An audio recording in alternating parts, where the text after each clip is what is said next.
July 17th, 2017 at 6:30 p.m. Roll call. Trustee Grum? Here. Trustee Rogers? Here. Trustee Snowden? Here. Agents? Pledge allegiance to the flag of the United States of America and to the republic for which it stands, one nation, under God, indivisible, with liberty and justice for all. Well, first order of business is to conduct a public hearing on ordinance 2017-05, the fiscal year 2017-2018 budget and appropriations ordinance. So I will declare the public hearing open. That's just a working copy of this. I'm going to get the budget paperwork out of that field. As required, we had posted the working budget prior to the June meeting, and then at the June meeting we had a special meeting for a budget workshop where we went through it. Made changes that were requested by various board members and fire department staff, and finalized that. So the next step is to have a public hearing. So I'll just hit it real quickly. The total appropriation that we're asking for is $733,000.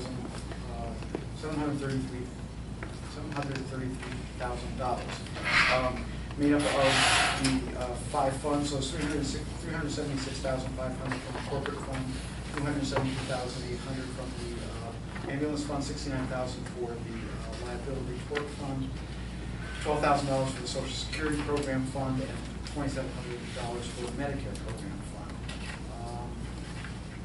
And real quickly, we're saying by fund, the cash on hand at the start of the fiscal year from the corporate fund is $304,344.32. We're looking to bring in $362,849.48 of property tax, $9,000 of personal property replacement tax, $500 of foreign fire insurance tax, and $5,000 from the North Chicago tax rebate, which will give us a total cash in that fund projected at $681,693.80.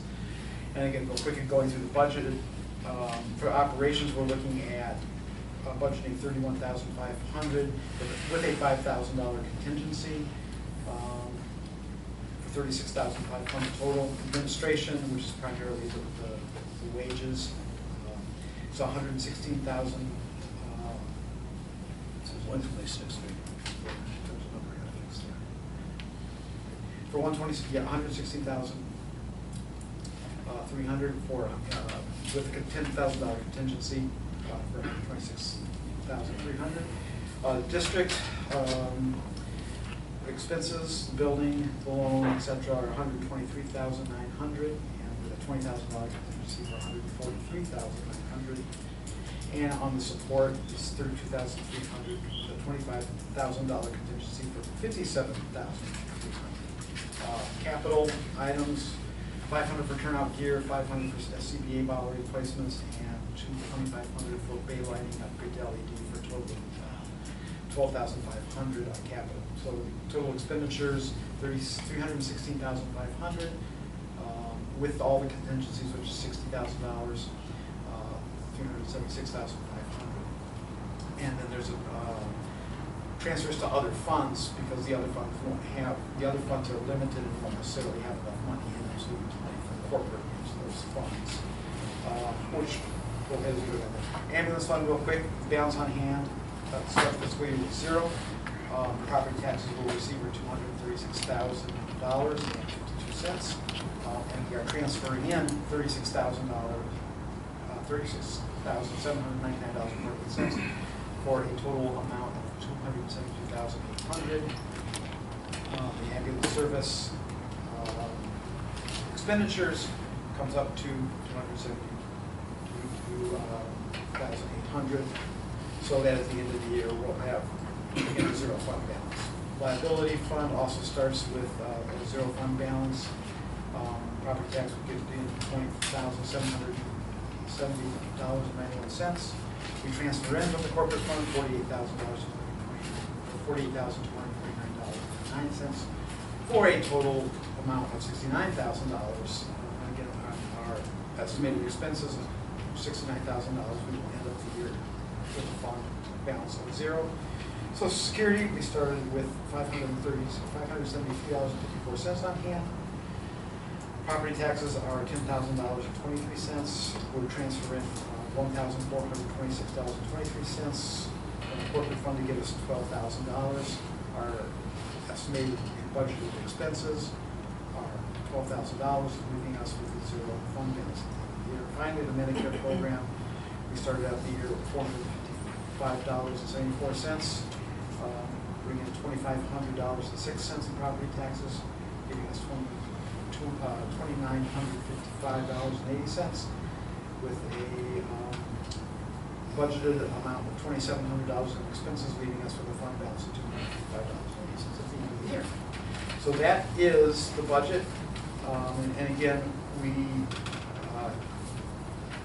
try to stick to the working budget. We put those contingencies in case something very untoward or unplanned for comes in, but we manage to the working budget what we appropriate with those contingencies so that we have that money should something come up. So that is the budget. At this point, we're going to open it up because this is a public hearing for public comment. This is public comment strictly on the budget. We will then, when this public hearing is over, we will go to the regular meeting and have public comment for pretty much anything at that time. So, do you have any comments on this year's budget appropriation? Brown. You guys are doing a nice job. Thank you. I appreciate that.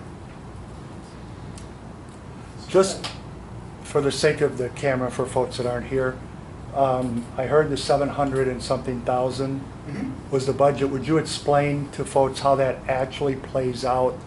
Not line by line, but you build a budget for 735, but you don't expect to get that, correct? No, this is actually the budget, which is different. I think you're referring probably to the levy, which is where we request how much tax dollars we are going to get, and we never get as much as we request. That was done earlier, so we know what we're going to get. Now, this is the budget. Like I said, there are $60,000 of contingency in there, so our working budget is actually $673,000, which what we shoot for is a balanced budget so that we don't spend more than we bring in. We have about $200 and some odd thousand of reserves so that we can spend up a little bit. This budget actually does allocate a bit more than we are taking in, but last year's budget, we came in well under last year's budget. Last year's budget was a balanced budget. We did not spend as much as we budgeted. So we moved some of those things forward into this year so that when you sort of average over a 2 or 3 year period, you can say, yes, we're hitting a balanced budget, but it may be time shifted a little bit on either end. So, does that answer your question? Yeah, that was perfect. It's just a good explanation of how the process actually works. Thank you. Any other comments? Okay, well, we're hearing none. I say one other thing. Congratulations to the fire department for working within the budget. Absolutely. They've been very, very good at that, and I would have to say that sometimes we'll get kind of tight on a particular area, and we'll ask them to do what they can, and they've been very, very cooperative in that. Thank you. At that point, then, I guess we'll probably have a motion to close the hearing. The president can go ahead and do that. Okay, thank you. So I will then go ahead and close the hearing at 7:41. 6:40, sorry. I'm going to move myself here. Different time zone. So the next order of business is to discussion and adoption of the ordinance. Which I just went through. I don't know if the trustees have any other questions on. No, we'll make a motion that we adopt ordinance number 2017-05, FY 217-218 budget appropriation ordinance. Second. All right, I think we probably need a roll call vote on that. So, Trustee Rogers? Aye. Trustee Brown? Aye. Trustee Smolden? Aye. the ordinance passes, and that will be our official. I have 3 Get copies. of it. signatures after the meeting? Yeah, I've got 3 copies here, and we can sort of circulate them as we go, and then we can do so you can have the file. Okay.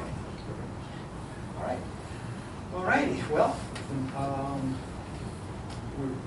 even though our fiscal year starts May 1st, we're a little bit behind on a couple of things here. We do want to acknowledge the appointment of Dan Rogers as trustee for this fiscal year, board of trustees. So welcome back, Dan. And following that, as required by law, anytime there is a appointment or reappointment of the trustees, time for us to reorganize the board and hold elections for officers of the board of trustees.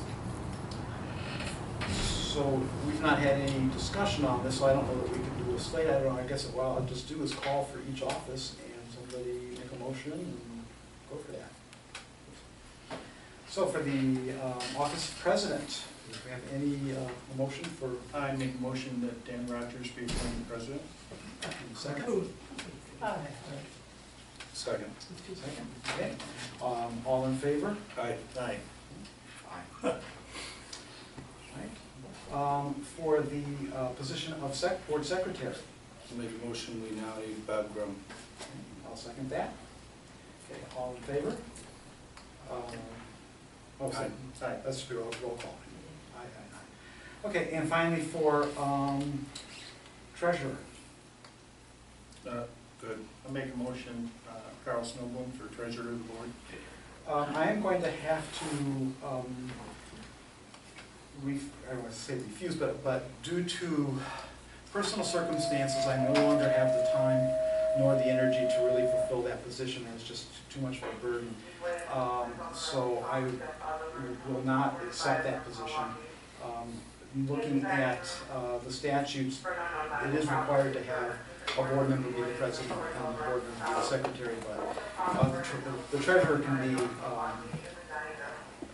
anyone from the community who is willing to take the position. So I will be happy to continue, taking care of the bills and everything for the next 30 days or so, but we need to find a treasurer. Okay.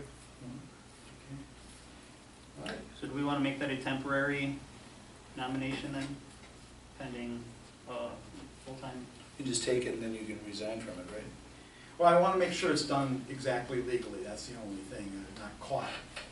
Can he resign from it if he wants, a month from We now? could do it either way. We could do it as a resignation or just do it temporary. If we know you're going to leave, it probably makes it's cleaner to just do it as a temporary appointment while the seats. That sounds good to me. All right, I'll make a motion to appoint Carl Snowbloom as temporary treasurer of the board. Second. All in favor? Aye. At this point, Dan, I will turn it over to you. Okay, consideration of the minutes from last month. Any changes, questions, or queries? None? Okay. Have a motion to approve the minutes. I'll make a motion that we approve the minutes for the regular meeting, June 12th, 2017. Second. All in favor? Aye. Aye. Public comment. This is time for the public to make a comment, and they'd like to say 5 minutes per person. Mr. Brown. Any comments, Mr. Brown? Sure. I have a prepared statement. Just for my benefit, since I'm doing the minutes, if everyone could just state their name. Sure. Make a comment, I appreciate it. Absolutely. Ladies and gentlemen, my name is David Brown, and I'm a resident of the sanctuary.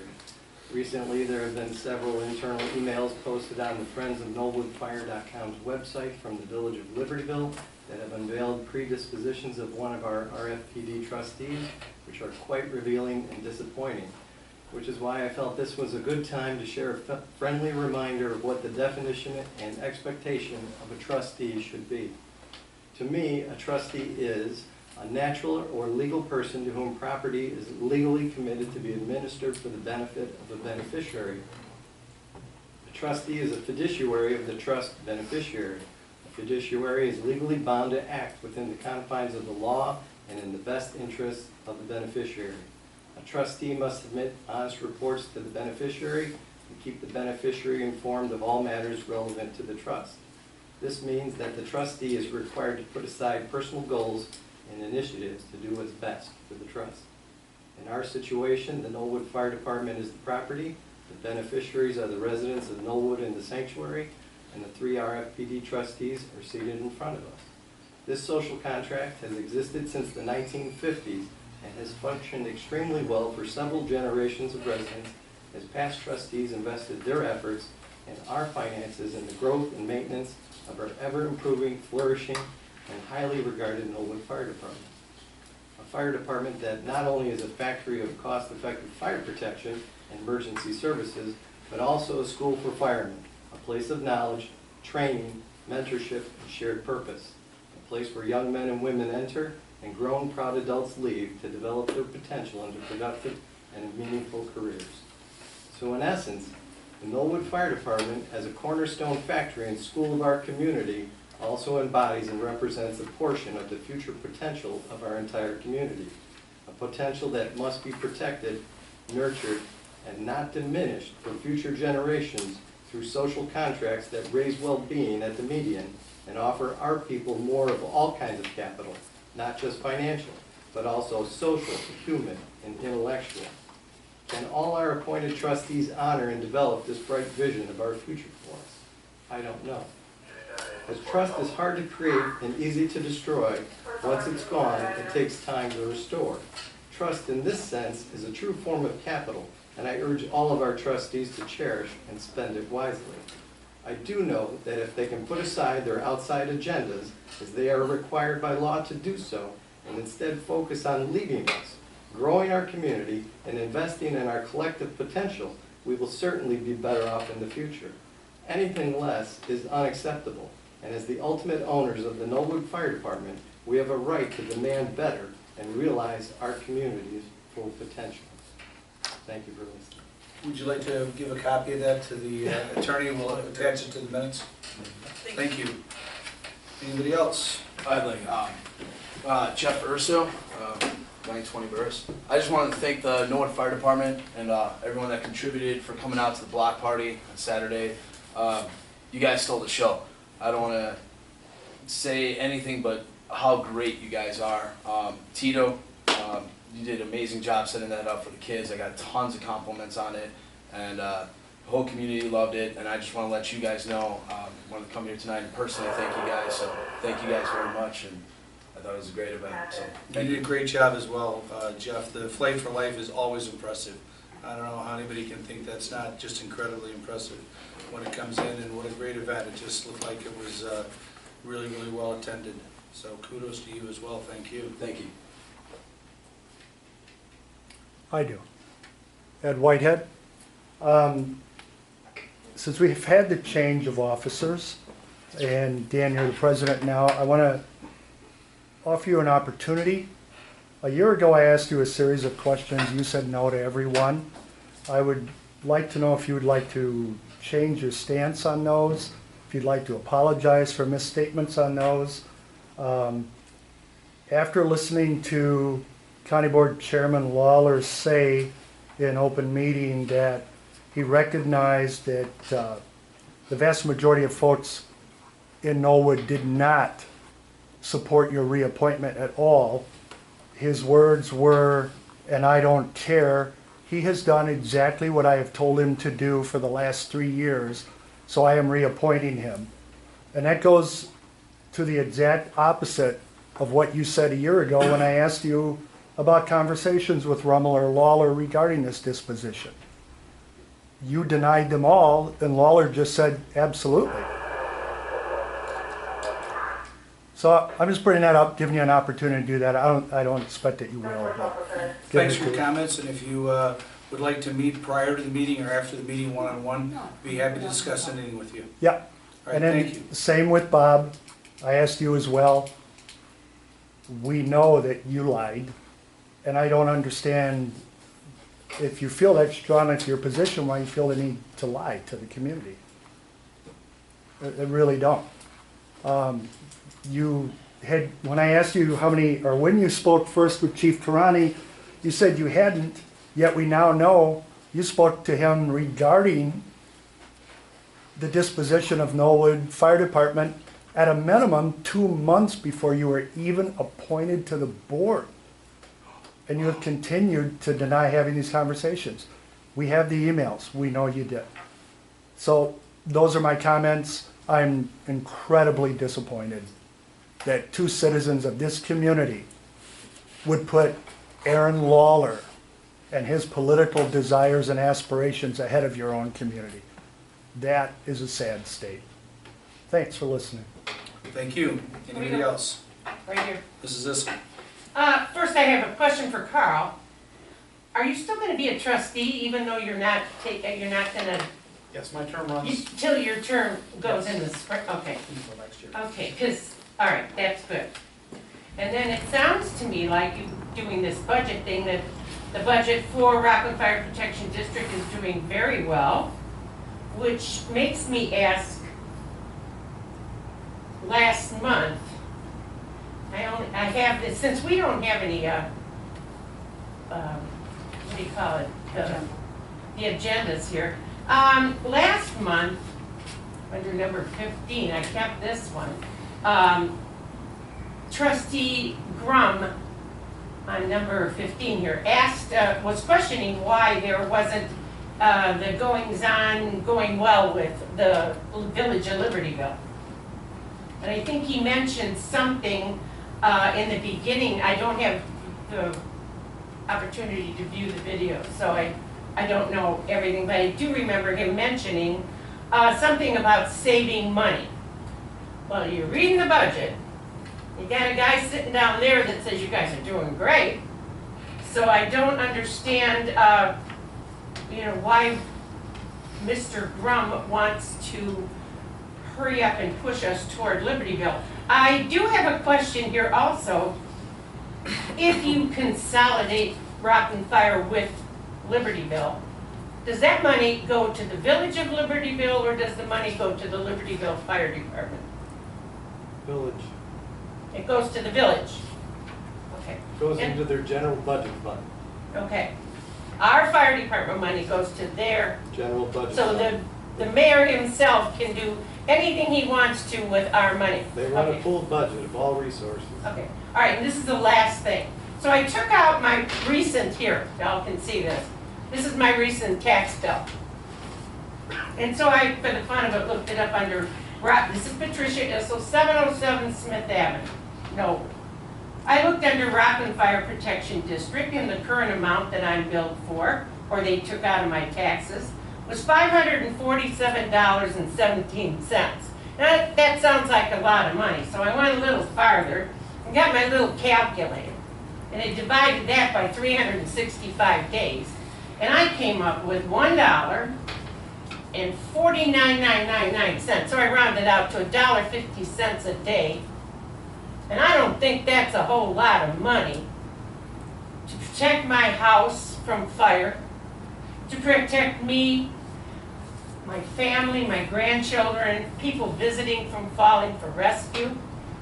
So I don't see how Mr. Grum can save me any more money by giving my tax dollars to Libertyville. And when Libertyville, thinks that they need more money, they're going to raise our taxes. Correct? Thank you. And that's all I wanted to say.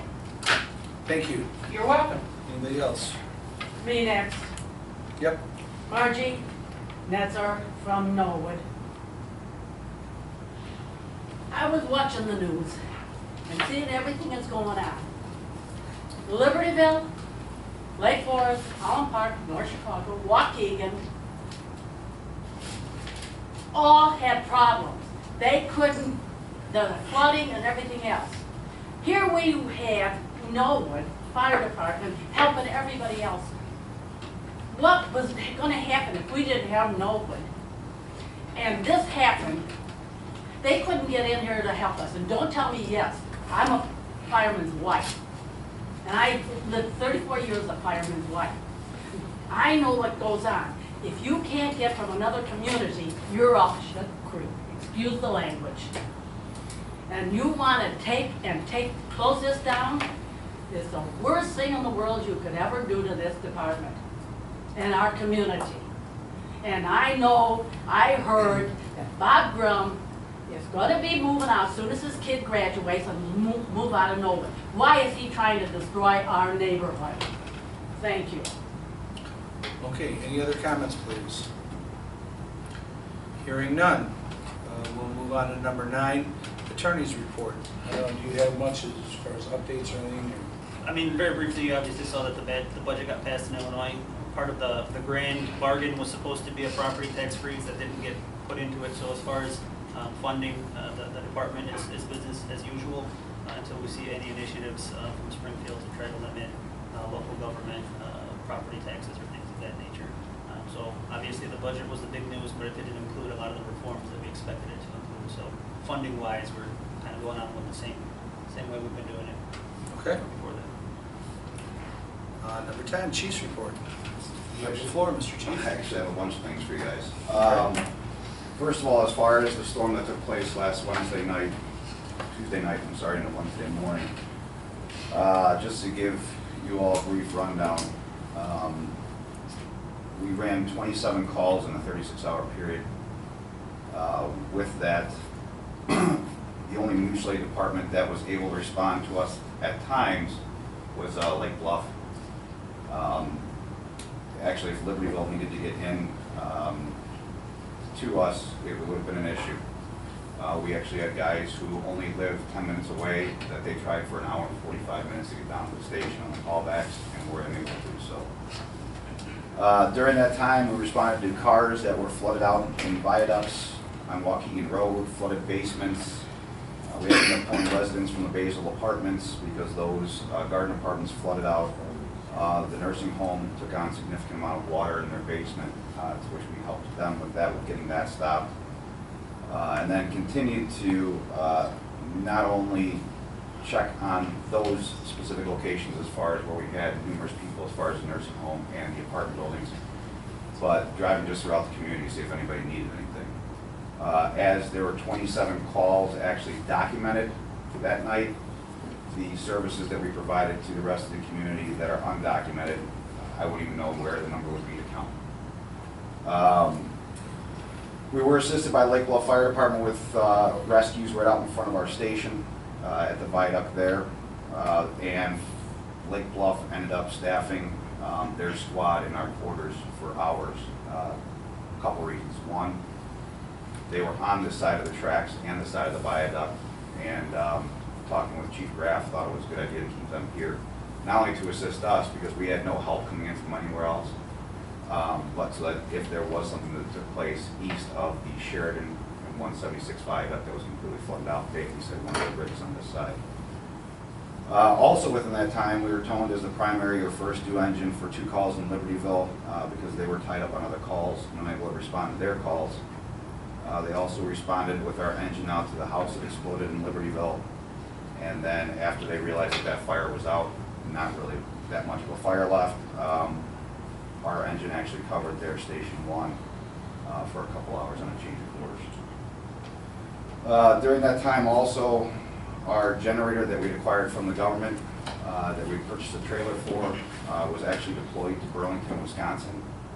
Lieutenant Flater, they did an interdivisional box alarm for it, and Lieutenant Flater actually drove it out to them, had it up and running, and it was powering their police department and fire department. That has since returned. Also, during one of the areas we were in, hubcap fell off of the rescue. The front passenger side hubcap fell off and it was actually damaged. So we have a new one on those, new one on order for that. That's as far as the flood goes. Just so you gentlemen know, I don't know if you had a chance to actually get out to Route 41. We launched our boat at about the north end of the trailer park.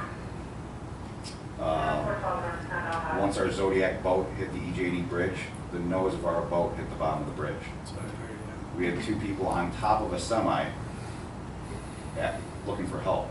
The entire semi was actually spun around in a circle by the water. Yeah, I saw that in the paper.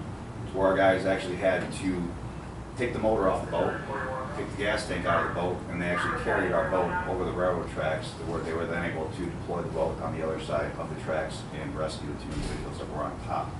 from that point, it was all the way flooded up to the full moon. And that's about it as far as the flood goes.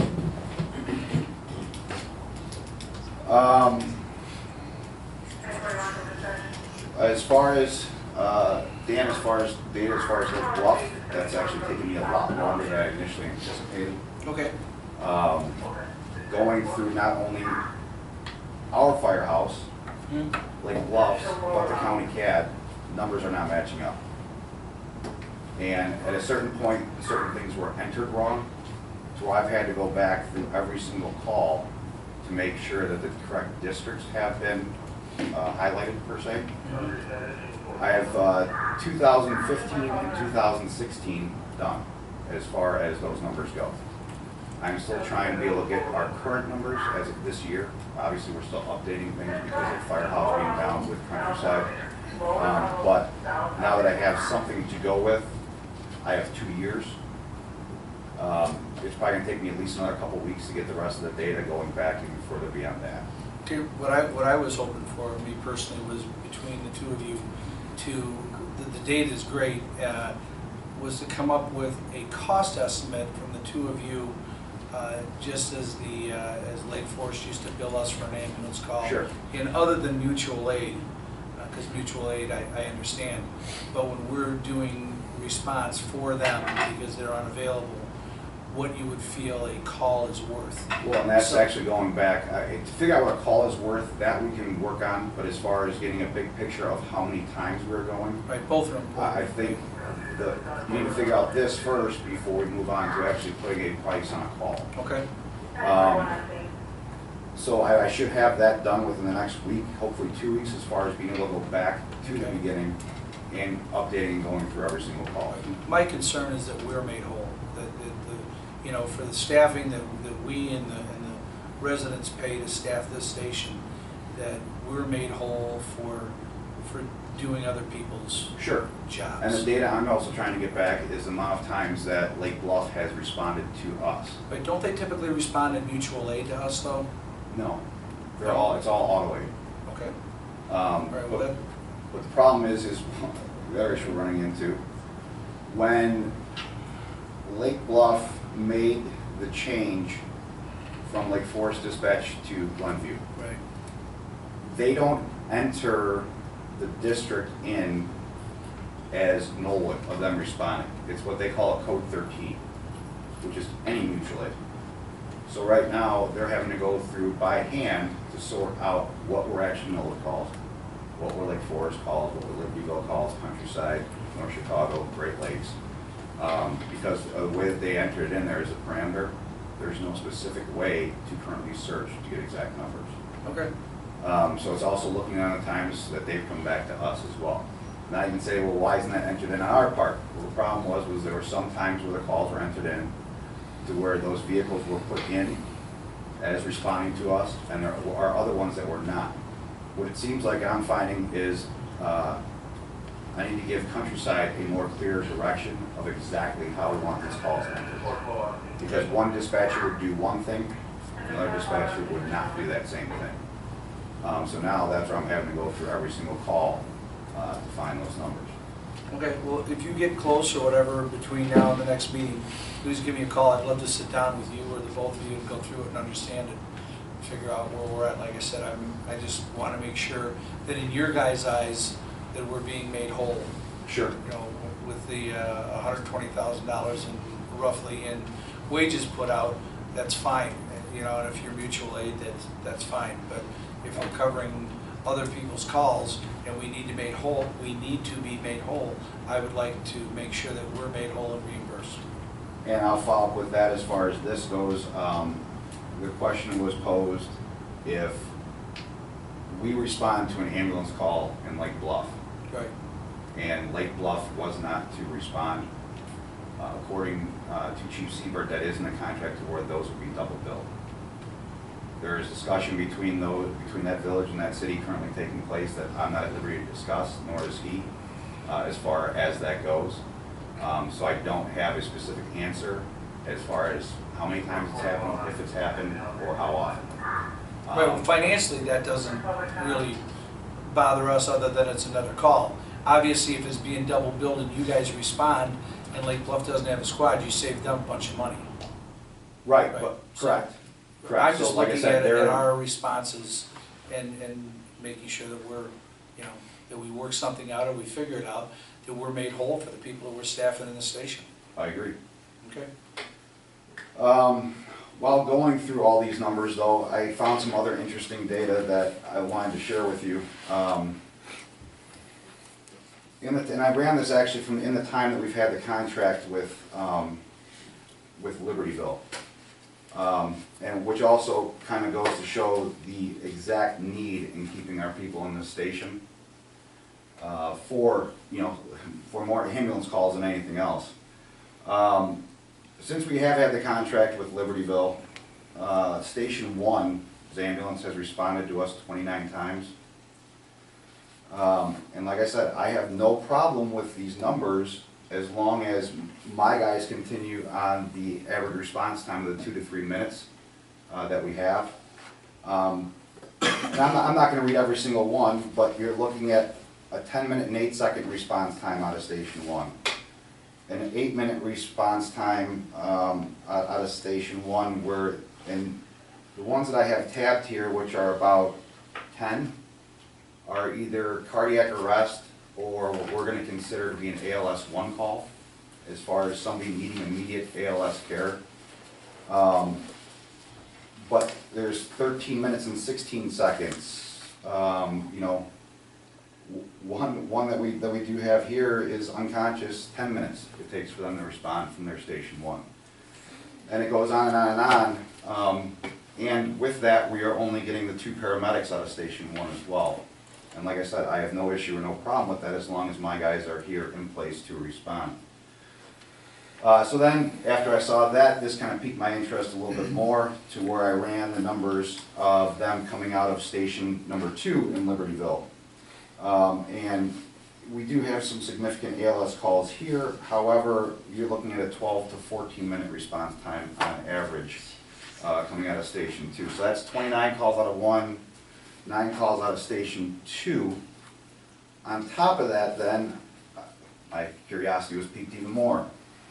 Since the time we've had the Libertyville ambulance contract, and I don't know the specific parameters of every single one of these calls, but what would lead me to believe the reasoning that they responded 17 times, being the Lake Forest Fire Department, was because Libertyville was completely not available.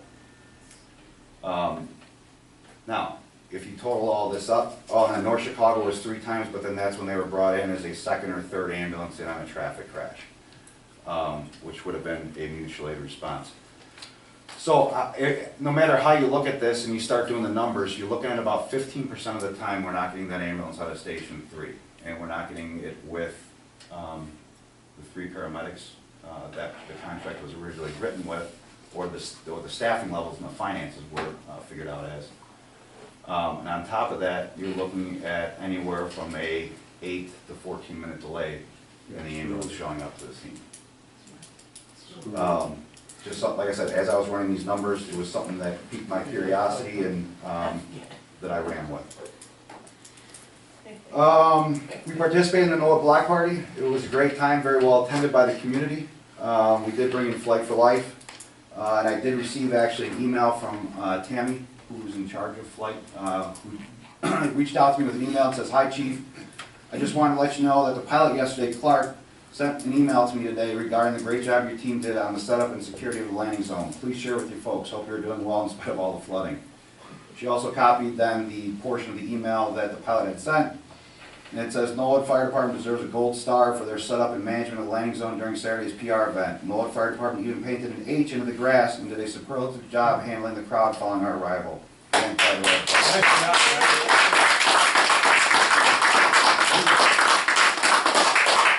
Along with that, we were kind of throwing a little wrench at the end. They had given us about a 10-minute warning that they're going to start closing up and taking off soon. And about 2 minutes after that 10-minute warning, they actually got a flight. They got a call, so we had to clear the crowds out pretty quick for them to take off. Curiosity question, did you guys find out who the drone was that wouldn't come down? I believe Not at the time, but I believe somebody finally did find it a couple blocks away. Okay. That was not good. No, and that we would have had to have canceled them from coming in. They would not have landed with that in the area. Along with that, we did have the Lake County Fire Chiefs Association smoke trailer that was out there, as well as pub ed materials. We had the gear out there for the kids to do our little obstacle course and spray water, which went over pretty well. Lieutenant Holston did a phenomenal job in coordinating and setting everything up. Nice job, Chief.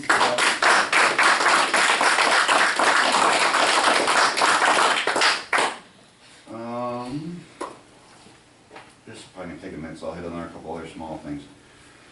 There was a leak found in the roof ceiling up in the training office.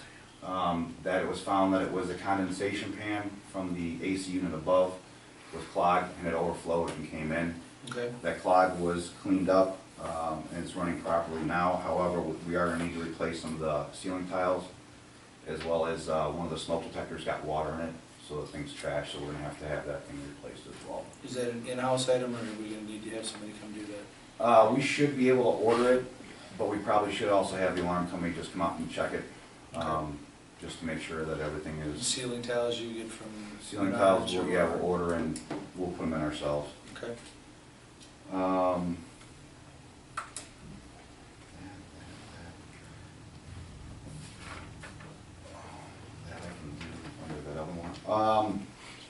of the, not the last thing, but one of the things that I do want to ask the board's permission for. This is not a HIPAA violation because the parents have signed off on this and released this information. There's a young boy who lives in Lake Bluff. He's 10 years old.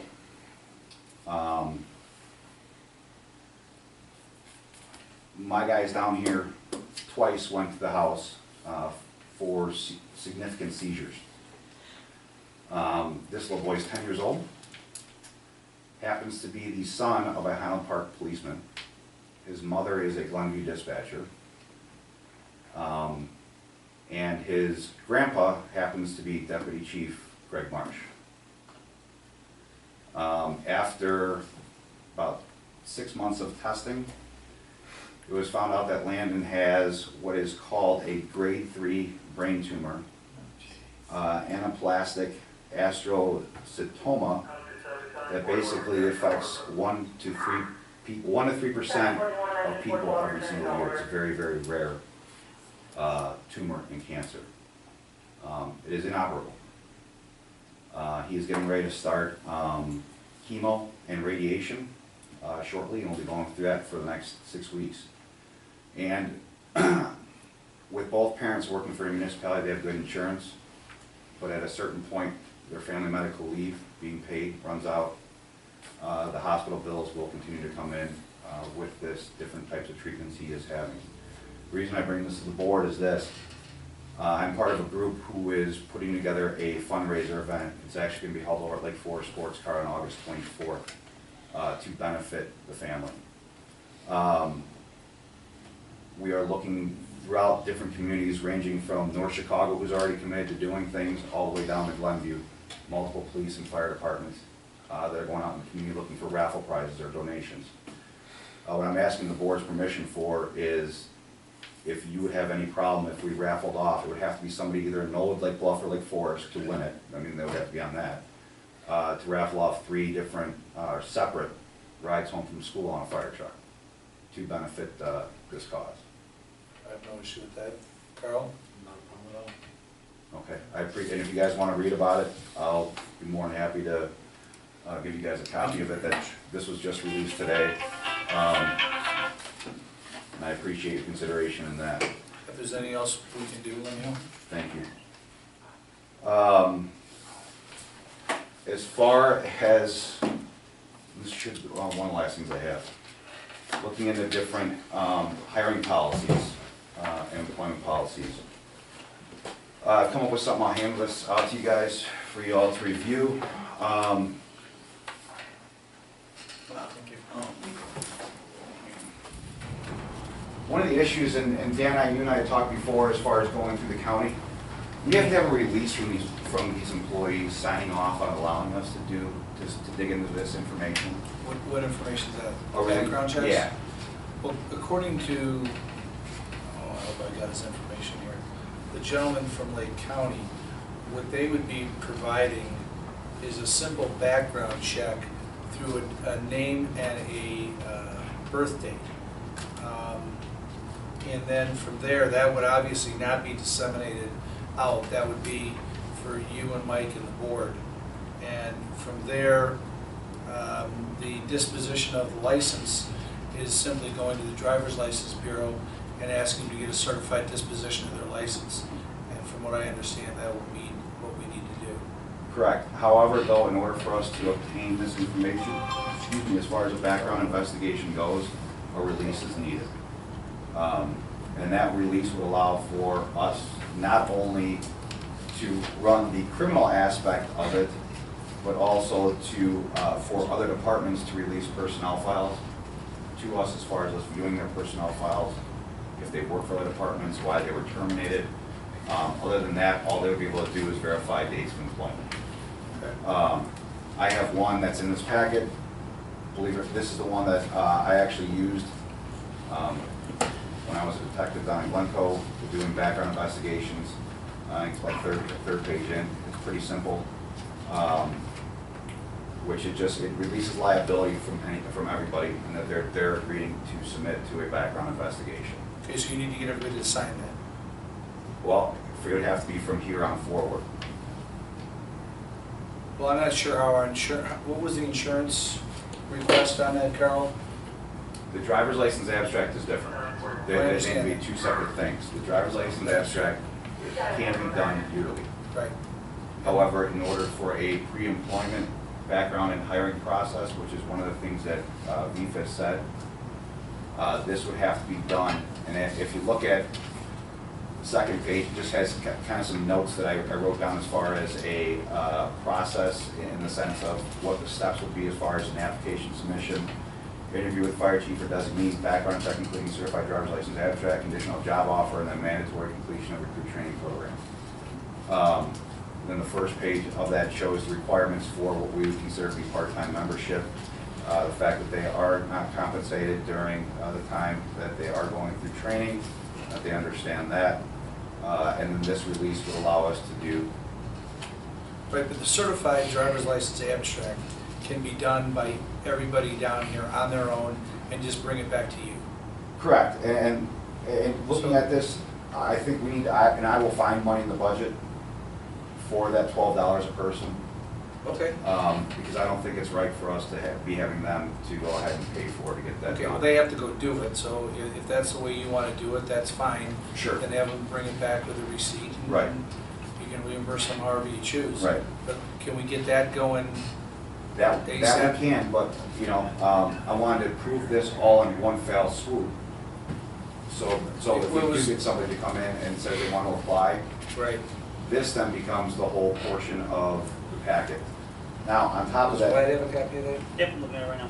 on top of that too, one of the things in talking with VFIS that they do have, they actually will do background checks for us. It's, the price on this is unbelievable. You're looking at their package one option, which is $18.14, or package two, which is $25.14. Now, there are other add-ons, which actually is a motor vehicle report, which I have not talked to them as far as what that would actually, I'm assuming it's gonna be the $12. Yeah, that's what I was. I don't think, unless they're gonna do a markup for it, but it follows along that. This is another option that we can go through as far as completing the Okay, background. so what's your suggestion for right now? I would just, if you guys are okay with, let's just call it page 1, 2, and the release, and I just put a copy of the form you need for the driver's license abstract.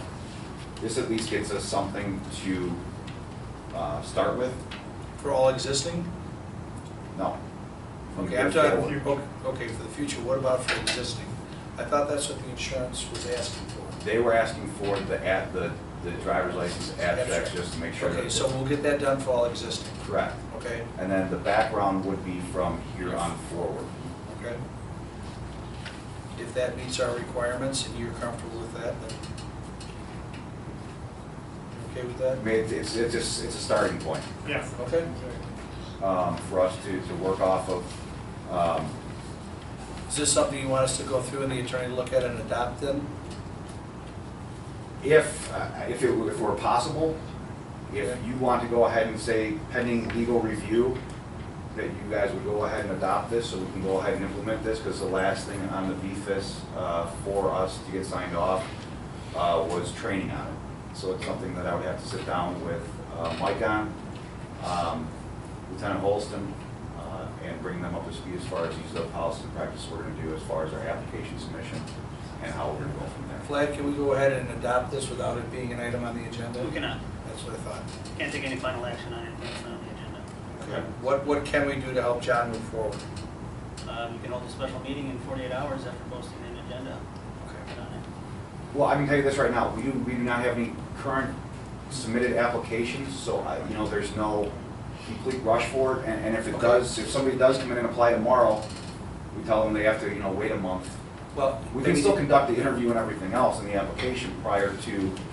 if you'd like this done sooner, we can post something, walk in, open the meeting, approve this, close it, and go home. So if you'd like it done, we can do it. Well, how about this, if all of a sudden I get 16 applications tomorrow, sure. Let us but- know and we'll schedule a meeting in All right, 48 hours. If Right, not, but we'll let the attorney look this over and be ready to approve it next month. And if you need it in between, you just let us know. Okay. And we'll convene a quick meeting and approve it. Would it be easier for me to send to you a PDF or a Word? Yeah, if you have Word, that'd be great. And I would just caution you, if you do get 16 applicants, to warn them coming in that the hiring process is under review. Okay. We don't want to be caught in a situation where we change the requirements or the steps that they Correct. take while their application is pending. So Okay. in essence, if you get an application in, it's going to be it's not going to be considered or anything until the hiring process is finalized. You got it.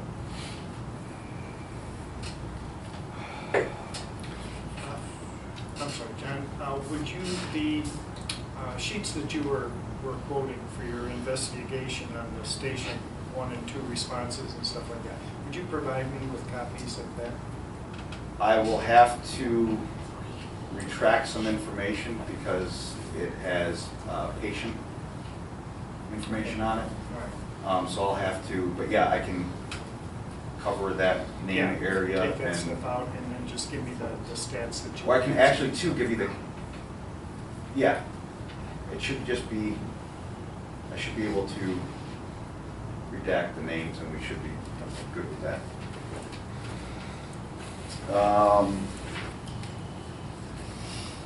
And you're gonna put out to everybody that by next meeting to do the driver's license.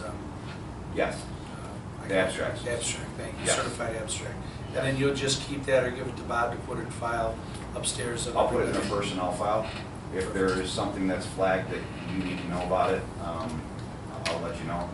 But Okay. that's gonna create issues for that person as well too, so. On your behalf, right? Yes, Okay. they'll go in their personnel files. Okay. And other than that, the last thing I'll get to is gonna be under resignations and everything else like that. So there's 2 things I'll bring up under that. Okay. Treasurer's report? Take it over temporarily or no? I suppose I can. Okay. I, with the balance sheet for the bank balances, as of June 30th, the Lake Forest Bank Capital Fund is at $36,366.43. The checking account is at $184,487.71. The reserve is at $273,712.56. And then the Northern Trust checking is at $27,000, $27,143.82.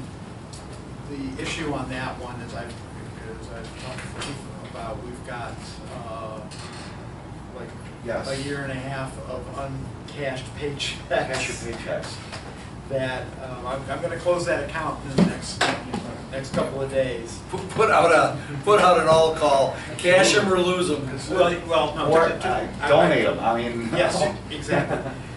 My understanding is that is a liability on our part. We can't, you know, if the person doesn't cash the check and they come to us a year later and say, you know, I can just write them another check, that's not a problem. And at some point in time, I have to turn that money over to the state as unclaimed property. However, if a person doesn't want the money, then they could donate it back. But basically, we need to resolve this. We can't just let that liability hang out there.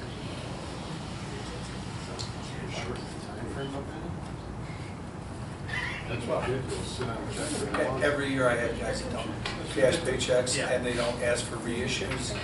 And I don't get it. Yeah, it's, I mean, they just sit out there as uncleared checks, but when you go to close an account, that's when you gotta deal with it.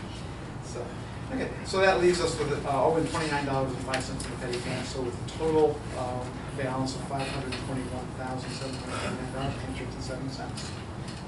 So the budget tracking, now that we've approved the budget, I will create the actual budget report within QuickBooks so that we can start tracking against it. So next month, we will have a budget tracking update. So we have a motion to approve the treasurer's report. so moved. Second. All in favor? Excuse me, roll call vote. Trustee Snowden. Aye. Trustee Grum. Aye. Trustee Rogers, aye. Okay. Approve. Go ahead. On the outstanding invoices, got the checks and charge cards. Got the, Yeah, we got the payroll, the Village of Libertyville for $19,750, which I guess is supposed to be $28,750. But the remainder was paid to them, it's just after June, or after July 1st. right. The Costco card, we'll take a look at. Route, Haiti, there was a little bit of work on road bills and motor vehicles. Course, repairs, the specifics right in front of you on that. Sunset Auto, oh yeah, because you've got the detail report. That's Detail on it? Yeah. Sunset Auto, that's gonna be the pickup truck, Okay, yes. oil change and, tire rotation. Okay. And you got the breakdown on the Citibank card, those open ones I went over with John. Right. Okay. So, yeah, Haiti, so, yeah, Worst was the pump service on the engine. Sunset was a U44 cool flush. The loan, or the mortgage. Ace Hardware, we've had a $3 charge that was hanging out there. I paid it, they never cashed the check, so I paid it again. Finally got rid of that one. The air one is EMS, CPA, Oxygen from American Gases, Comcast, ComEd, Oxygen Bits, TDS is the phone, North Shore Gas, Illinois Public Risk Fund is comp, and Comcast again. Just crossing off that. So that's for $57,695.41. And then the Costco, with boat repairs, the LEDs.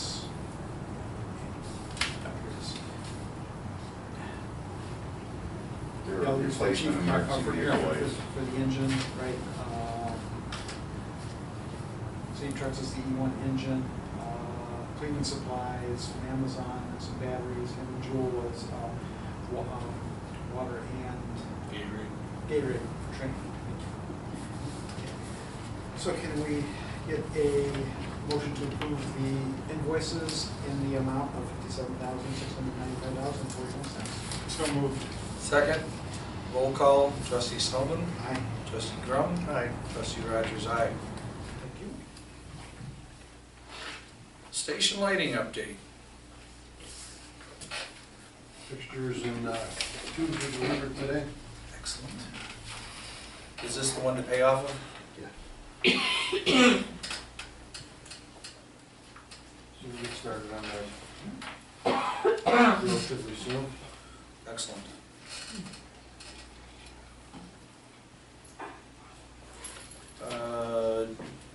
Discussion action on district facility use. We adopted our procedures last month, I believe, correct? And we're all good with that? Were there some changes that We- Brian was making, or? We made it contingent upon the changes that we made, so Brian should be forthcoming with the final copy. We made it dotted an I and crossed the T, as I remember last month. So that's all done and in place, and we'll make sure I'll try and we sit have down copies for next month. with Nikki sometime soon to have her update the website, Okay. as we talked about before, as far as submission for requesting the use.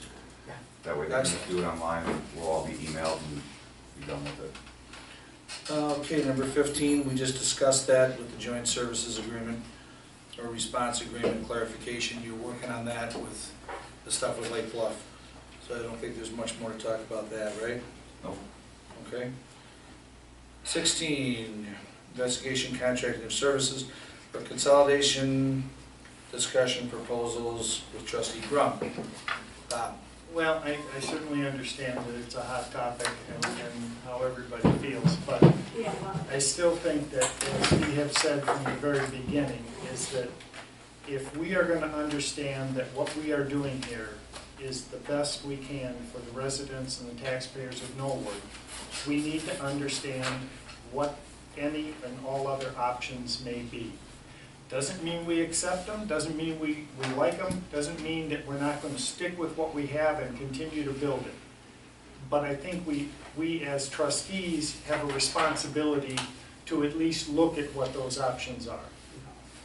So I would like to have the board's approval to send a letter out to Lake Forest and Libertyville, basically asking if there are any proposals that they would like to present to us, any interest in participating in any shared services, any other agreements, contracts, whatever it might be.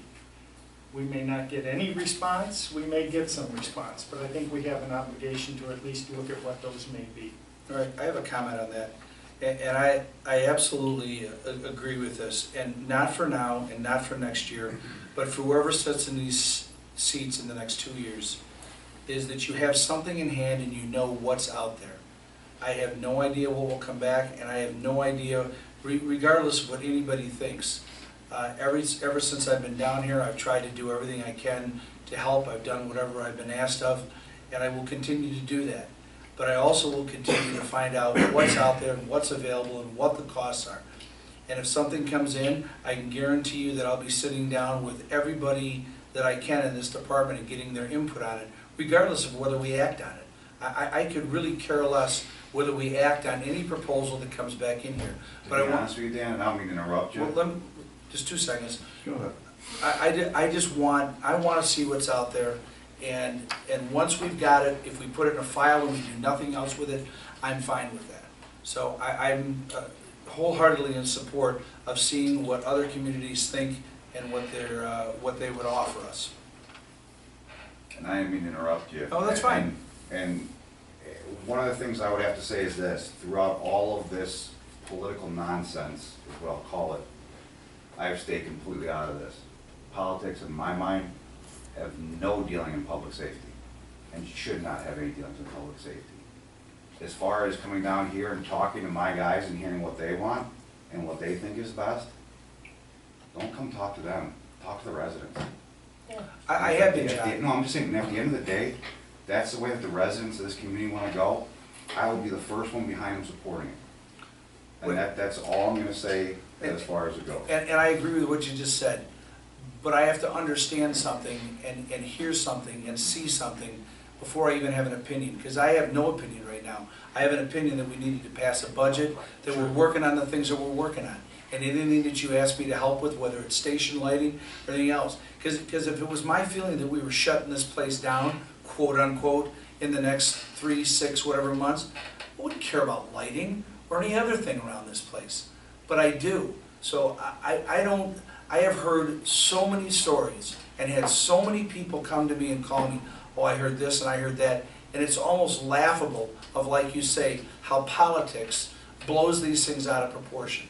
So I don't really concern myself with all of the stories. I'm here for anybody who wants to sit down and talk at any time and have a reasonable, rational conversation and give me their input.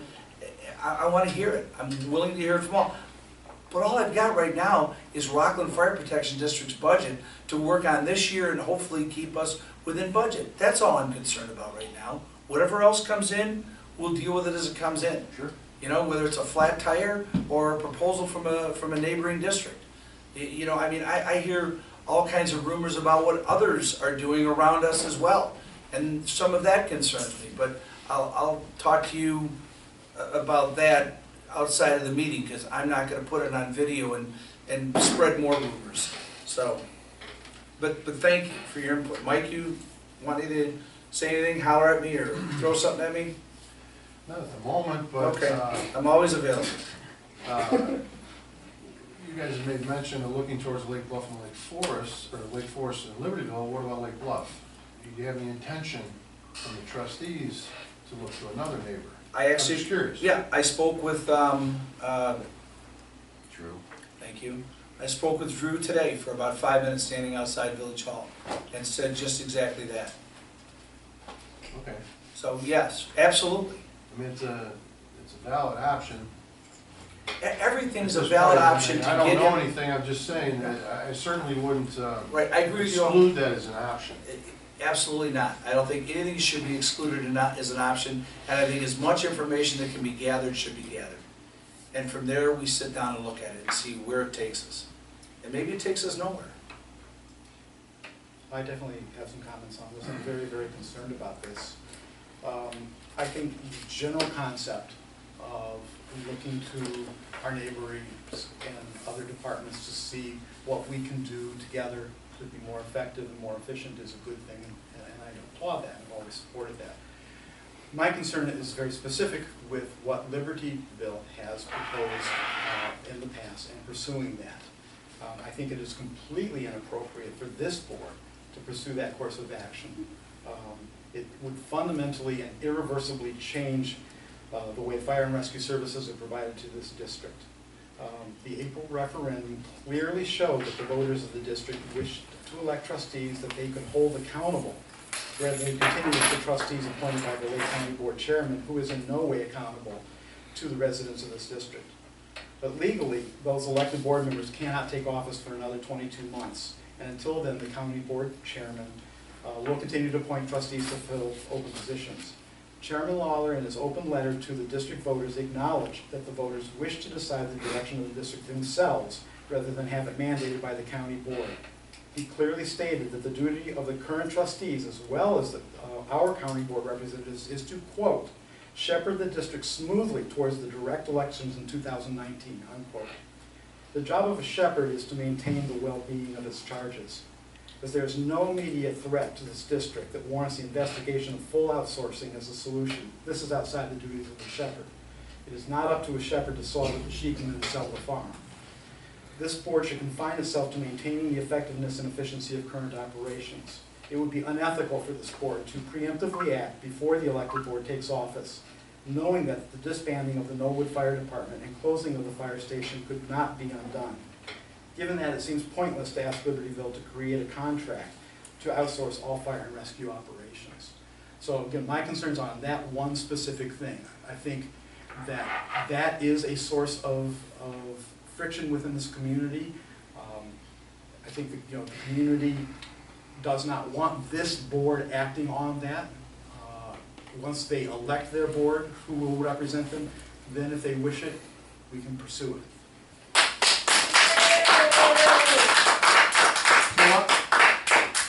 Why don't you just say you won't close it without a referendum All right. and let the people decide?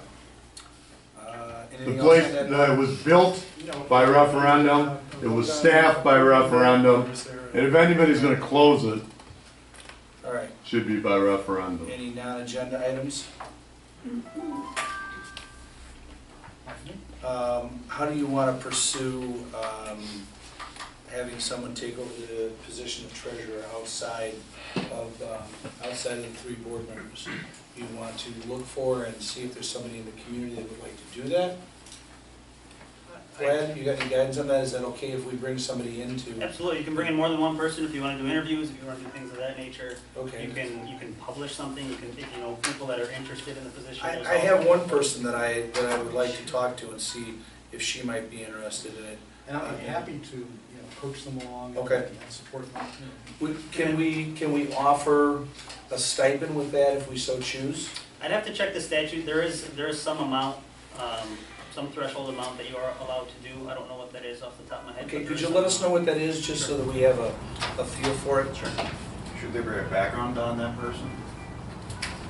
Probably a good idea. Yeah, they'd be hired no different than anybody else, John. That's what I'm So saying. absolutely. It's hiring policy, so they would fall under that same hiring policy, absolutely. But at the end of the day, this is going to be a district policy. Right, Right. Okay. absolutely, I'm with you 100%. Okay. All right, if, I guess if anybody knows anybody who's interested in taking over the treasurer's position, let us know. Are you? Just a quick question about the trustee spot, or for the treasurer. What amount bond do you need to secure to be able to take that position? I don't know, we're gonna have to find out through our, It is required. Now, the trustees are bonded through our insurance policy. So I Okay, would assume so that we wouldn't have to just- find an outside bond insurer to Not do it? typically, no. So if you got voting to Says be no. taken care of by, okay. all right, if anybody knows anybody, please have to contact one of us.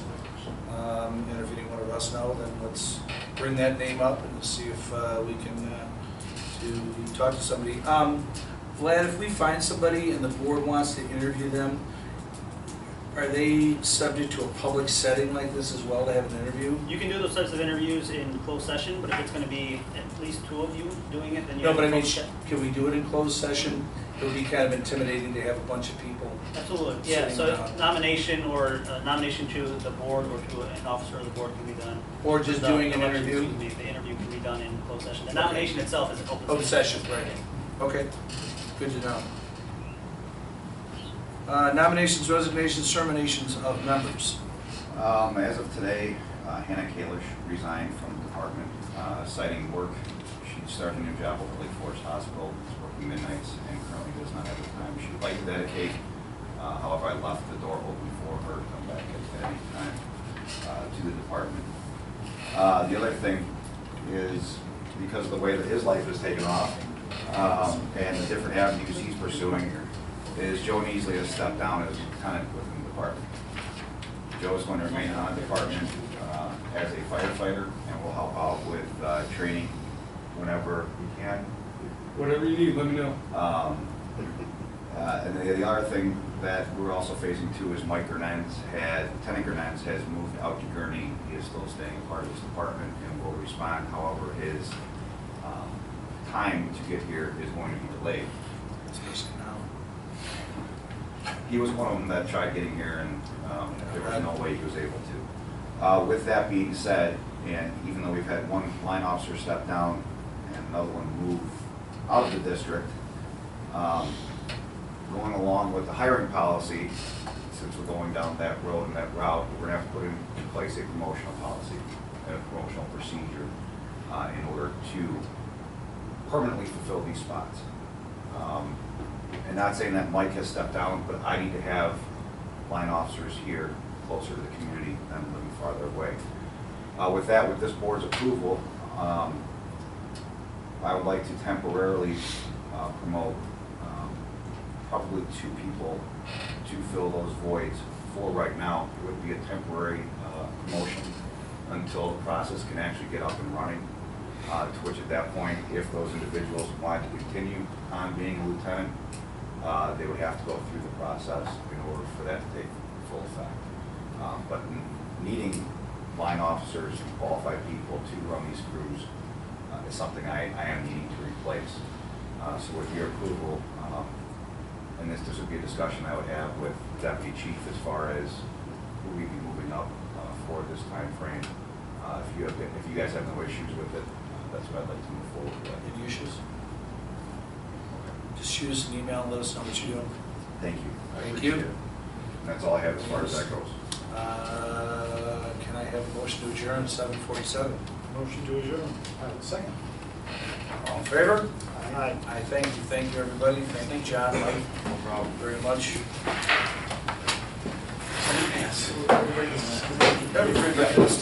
You're signing this credit. What do you think? Bob, What do you think about this? the ink is on its way. So Let me think. it should be here tomorrow. The next day. Let me think.